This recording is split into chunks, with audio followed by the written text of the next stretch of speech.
পথ দুৰ্ঘটনা প্ৰতিৰোধৰ বাবে গোৱালপাৰা জিলা প্ৰশাসন আৰু আৰক্ষীৰ বিশেষ পদক্ষেপ।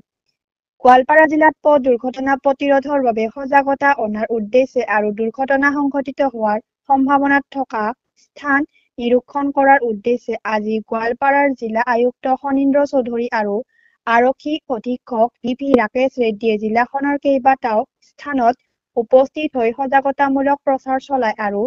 যান-বাহন আইন ভংগকাৰীৰ বিৰুদ্ধে পৰিবহণ বিভাগৰ দ্বাৰা আইনগত ব্যৱস্থা হাতত লয়।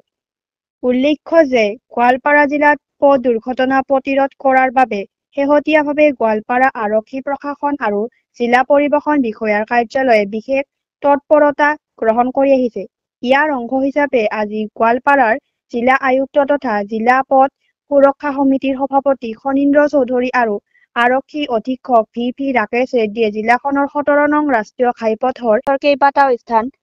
পৰিদৰ্শন কৰে আৰু দুৰ্ঘটনা সংঘটিত হোৱাৰ সম্ভাৱনা থকা কিছুমান স্থান আৰু কাৰক চিনাক্ত কৰি প্ৰতিকাৰমূলক ব্যৱস্থা গ্ৰহণৰ বাবে সংশ্লিষ্ট আৰক্ষী থানা, লোক নিৰ্মাণ বিভাগ, জিলা পৰিবহণ বিষয়া আৰু ৰাষ্ট্ৰীয় ঘাইপথ আৰু আন্তঃগাঁথনি উন্নয়ন নিগম লিমিটেডৰ বিষয়াক নিৰ্দেশ দিয়ে। শলমাৰী, আগিয়া আৰু কৃষ্ণাই অঞ্চলত চলোৱা আজিৰ এই অভিযান কালত জিলা আয়ুক্ত আৰু জিলা আৰক্ষী অধীক্ষকৰ লগত অতিৰিক্ত জিলা আয়ুক্ত ঋতুত্তম বৰা আৰু জিলা পৰিবহণ বিষয়া মনোজ চৌধুৰীও উপস্থিত থাকে।